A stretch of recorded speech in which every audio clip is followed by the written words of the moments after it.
Hello everyone, Arcandroid here. I just got back from the Pitsboro Regional hosted by Underworld Cards and Games. I ended up getting first place. I really didn't expect to do this well, since I've been mostly focusing on Gundam lately, but really nice to come back to the game for a tournament and do so well. I ended up playing Lunalight.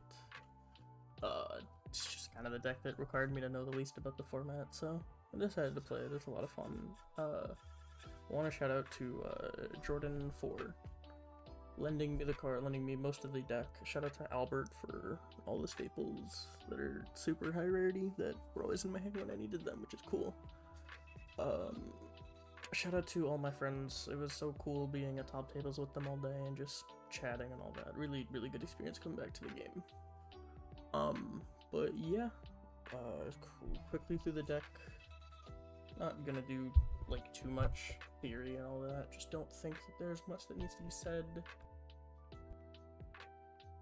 Not necessarily solved, but it's not like the most relevant thing for now, at least. I do think that it is probably like the sleeper second, third best deck of the format. I played 4 Yummy, 3 Vanquish Canine, and 1 Mitsurugi Dragontail deck. 2-0'd every Vanquish Canine. 2 of the Yummy matches I lost game 1 because I drew only Charmies, but like that'll happen. But yeah. I think the deck has really good matchups all around, and let's just go ahead and get into it. So it's 3 Gold Leo. The good best normal summon combo by itself. 2 Coletto Chick. Second one comes up. Really good. 3 Black Sheep. Card was crazy, just like cycling this and like losing it and like fusing with it randomly is just so nice. Like there were a lot of times where like I would just like have Poly chick dump Leo, or yeah, Leo have like guys in hand just make a Liger with like a Poly, which is really nice. 2 Silverhound. This is starting to become more standard. I wasn't crazy about it at first, but with this specific build I do think you need to play a higher count of just like the names to get your effects, because you really want to see them. Speaking of, 2 Yellow Martin, just another good name to just card activate like a fusion spell with and get value out of. 1 Emerald Bird. It's nice turning your like Foolish Burial effects into extenders. I didn't use the draw at all today because there were a few times I could have, but there's not really anything you're drawing into really, and it's just there was better things to be doing. 1 Wolf, 1 Tiger, pretty standard. It's always going to feel weird to play a Lunalight deck with 1 Tiger when it's at 3, but it is just kind of a little mediocre. You don't want him to get clogged in your scales because you can't Wolf, so 1 Fractal just to make Tenki a bit more versatile. And then for the only other monsters, it is 3 Perulia, shout out to Albert, and 3 Phobolos, shout out to Albert again for the pretty cards. My Gundam Goat.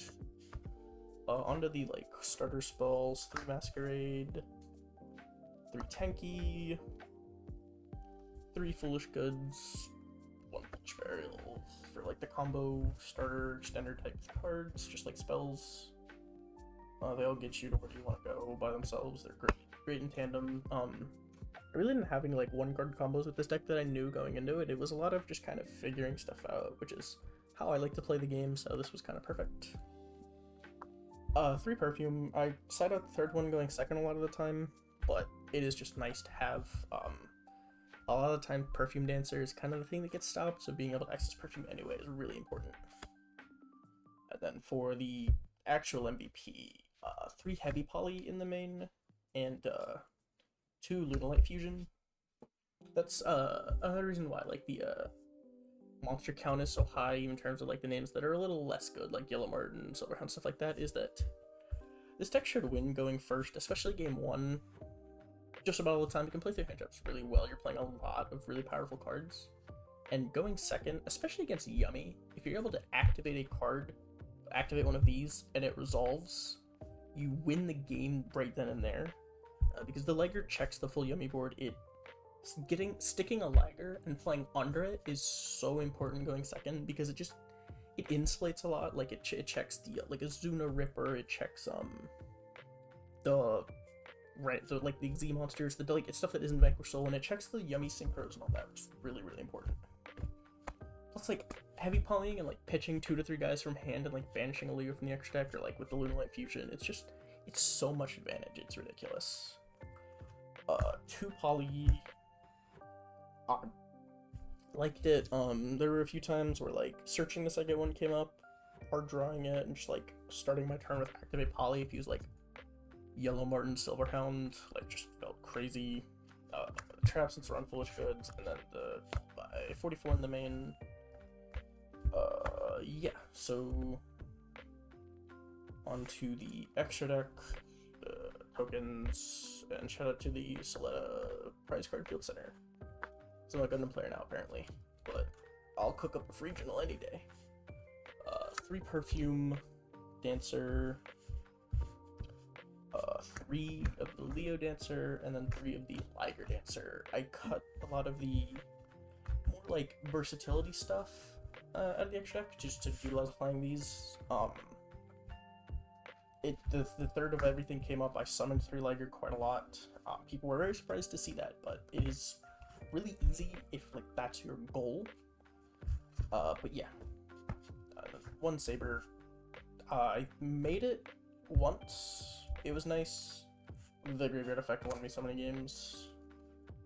Obviously, a Tiger King, Baguska, and then Dugares. This was originally Guardian Chimera, but that just didn't come up at all, and I wanted something that could potentially act as like kind of like a crutch almost, just to help me go back to like when I used to play Lunalight, to get back those summon combos. I think I summoned it like once, and even then it was kind of eh. Crush Heap SP, pretty standard, like just really good parts of the combo. Just getting stuff from on field in the grave is important. So, onto the side deck. 3 Droll. It's like whatever. I was originally maining it to like have some sort of insulation against Charmies, but like you don't really like this card was fine. It's maybe better if I played against more like the Mitsu or like Ryzeal decks that are still around for some reason, but yeah, I didn't bring it in a single time. 3 Nib. This is coming in like every time I'm going first. With the side deck, I also in the 3 Dark Ruler, and then the 3 like back removal cards, and then 3 Lancia.